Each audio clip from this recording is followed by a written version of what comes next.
पद्धति होती है, छिन्न पद्धति क्या होती है। तो सबसे पहले हम कोलाज पद्धति को जानते हैं।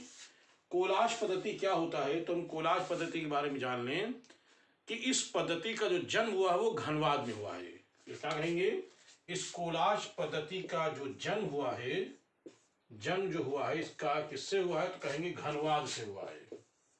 याद रखिएगा, कोलाज पद्धति का जन्म किससे, तो आप कहेंगे घनवाद से हुआ है। घनवाद में किससे हुआ है, तो घनवाद में जो इसका जो जन्म हुआ है संश्लेषणात्मक, क्या कहेंगे, संश्लेषणात्मक घनवाद से इसका जन्म हुआ है। ठीक है, घनवाद दो होते हैं, एक होता है विश्लेषणात्मक घनवाद, एक होता है संश्लेषणात्मक घनवाद। जो विश्लेषणात्मक होता है उसमें घनवादी चित्र अधिकतर बनते हैं, और इसमें जो होते हैं संश्लेषणात्मक घनवाद में जो चित्र बनते हैं वो कोलाज पद्धति पर चित्र बनाए जाते हैं। तो आइए ये जान लें कि इस पद्धति का जन्मदाता कौन है, इस पद्धति पर पहला चित्र किसने बनाया है। तो अगर हम ये क्वेश्चन आता है कि कोलाज पद्धति का जन्मदाता कौन है, विकल्प कुछ इस तरह से देगा कि कोलाज पद्धति का, यानी इस पद्धति का, कोलाज ऐसे लिख देता हूं यहां पे, कोलाज पद्धति का जन्मदाता, उसमें कुछ विकल्प इस तरह से आ जाएगा। एक आएगा ब्राक, जॉर्ज ब्राक कह सकते हैं इसको। दूसरा आएगा पिकासो, ठीक है। तीसरा आएगा सेजान,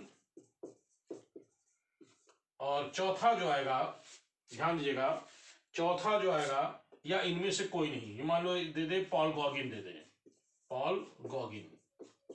ऐसे कुछ इस तरह के मान लो क्वेश्चन आता है इसमें। तो ये दो तो कंफर्म नहीं है, नीचे वाले तीन और चार वाले, सेजान और पॉल गॉगिन, ये दोनों उत्तर प्रभाववादी कलाकार हैं, ये घनवादी चित्रकार नहीं है, घनवादी कलाकार नहीं है, ये उत्तर प्रभाववादी कलाकार है। लेकिन ये दो जो ब्राक और पिकासो, ये दोनों घनवादी कलाकार हैं।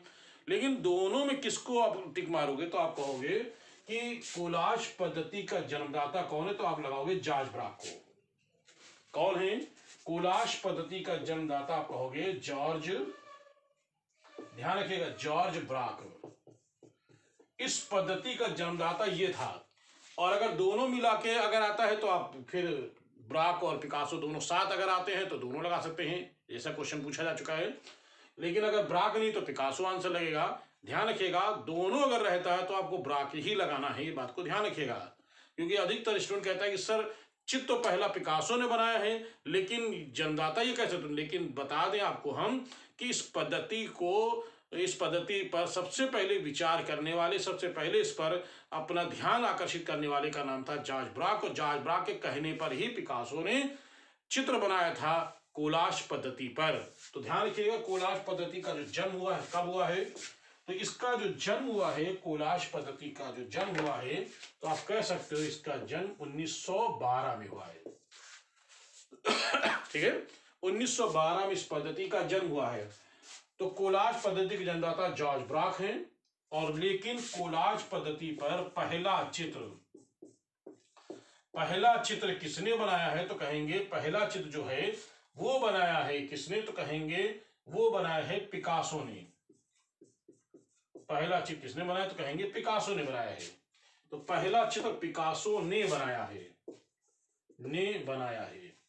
ठीक है। तो वो चित्र कौन सा पहला चित्र है, बेत की कुर्सी पर वस्तु समूह, ये इनका चित्र है।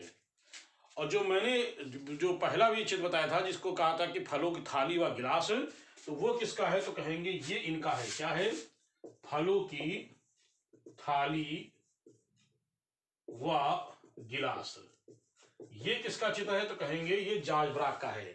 दोनों ही कोलाज पद्धति पर है। लेकिन इनमें से पहला चित्र कौन सा है, तो कहेंगे पहला चित्र है बेत की कुर्सी पर वस्तु समूह, ये किसका है, तो कहेंगे पिकासो का पहला। याद रखिएगा, पहला चित्र जो है कोलाज पद्धति बनाया तो कहेंगे पिकासो ने, लेकिन जन्म किसको दिया, जन्म दिया है जॉर्ज ब्राक ने। तो जॉर्ज ब्राक का पहला चित्र कौन सा, तो कहेंगे फलों की थाली व गिलास। तो ये है क्या कोलाज, मैंने बता तो दिया आपको कोलाज है क्या, तो आइए समझ लें कोलाज क्या है।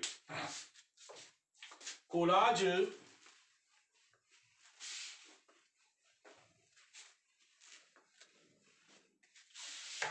कोलाज क्या कहेंगे, कोलाज कागज की भिन्न भिन्न कतरनों को काटकर, कागज के भिन्न भिन्न कतरनों को काटकर व चिपकाकर जो काल्पनिक चित्र बनाया जाए उसे कोलाज पद्धति कहते हैं। क्लियर हो गया? तो मैंने क्या कहा है कि कोलाज पद्धति कागज की भिन्न भिन्न कतरन, यानी कोई कागज हम त्रिभुजाकार काट सकते हैं, कोई कागज हम आयताकार काट सकते हैं, कोई कागज हम वर्गाकार काट सकते हैं, यानी अलग अलग तरह से काट सकते हैं। यानी मैंने कहा भिन्न भिन्न कतरन, तो कतरन कई तरह की हो सकती है, तो भिन्न भिन्न कतरनों को काट करके जो काल्पनिक चित्र है, ये चित्र काल्पनिक कह सकते हैं, जो काल्पनिक चित्र बनाया जाए उसे हम कहते हैं कोलाज पद्धति। इसके जन्मदाता जॉर्ज ब्राक, लेकिन पहला चित्र बनाया था किसने, तो पिकासो ने, जो भी आपको मैंने बताया, बेद की कुर्सी पर वस्तु समूह। ये क्लियर हो गया होगा आपको कि कोलाज पद्धति। भारत में कोलाज पद्धति पर पहले सर्वप्रथम काम किसने किया है, तो कहेंगे भारत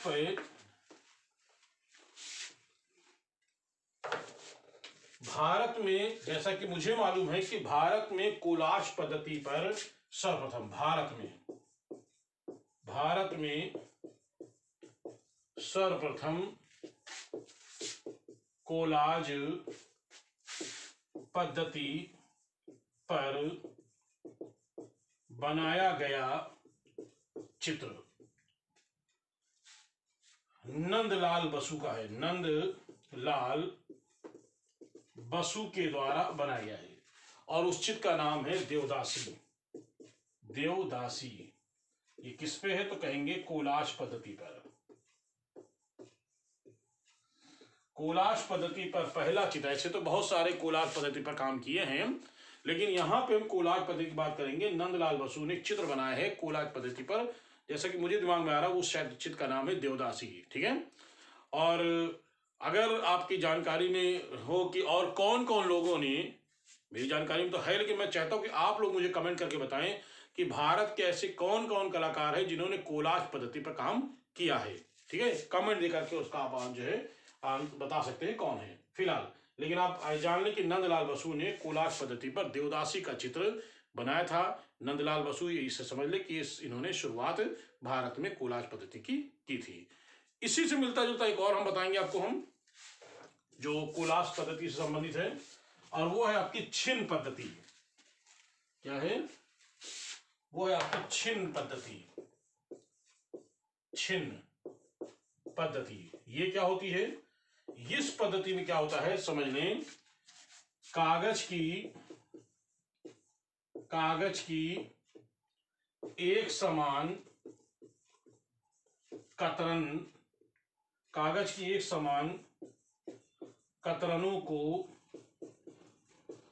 काट कर, ठीक है, काट कर व